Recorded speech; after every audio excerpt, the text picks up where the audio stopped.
Though up to this point, this course has primarily focused on methods and mindset of wealth building, the point of it all is really what this section is about. While seeing our efforts pay off with abundant financial returns is a great experience, seeing that come through our engaging with something we are passionate about is infinitely more rewarding. In this lecture, we are going to sort out where your passion lies, and in the next, we'll be looking at which of those passions is best monetized. The workbook exercise for this lecture is one that you will hopefully find really fun to do. Basically, you're going to be going back through your childhood, recalling good memories. Please follow along with me in the workbook now, pausing the video when necessary to complete each exercise as we go. First, think back to your elementary school years. Did your family ever play board games? If so, what was your favorite board game? What was your second favorite? Write both down. Now let's make a list of things you were really good at naturally as a kid. Did you have the ability to look at a pile of puzzle pieces and see the entire puzzle assembled in your mind? Did you see the solutions to problems almost intuitively? Were you naturally good at music, or drawing, or writing? Did you have a knack for putting people at ease when they were sad or worried? What were the abilities that came naturally to you? Pause as necessary so that you have time to remember and write. Next, you're going to make a list of things you loved doing as a kid, even if you weren't that great at it when you first tried. You were happy to work at improving your skills because it was just so much fun.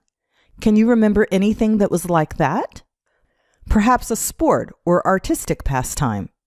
Or for others, perhaps an academic subject like science or math. Were you fascinated by the natural world?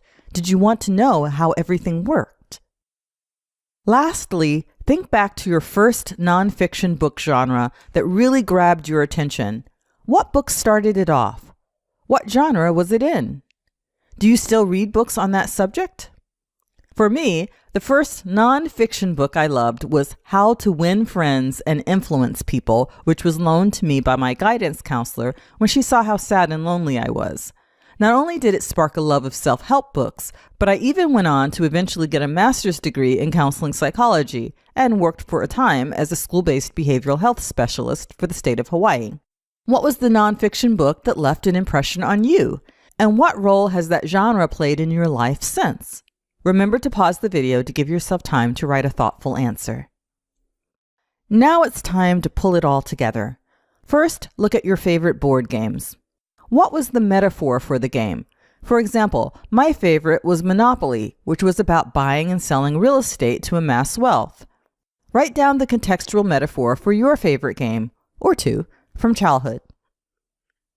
Second, let's compare what you were naturally good at to what you liked, whether it was easy at first or not.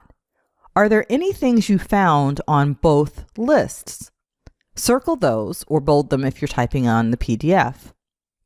If there isn't any overlap, just highlight a couple of the things that appeal to you the most from each list. Third, consider the nonfiction genre that first captivated you. Is there any connection you can see between that subject area, the focus of your favorite childhood games, and the things you both like doing and are naturally good at? Really sit with this and let your imagination take flight.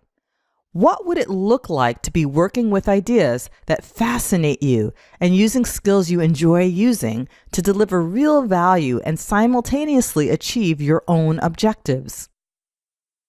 You can think of the nonfiction genre as the expertise you share.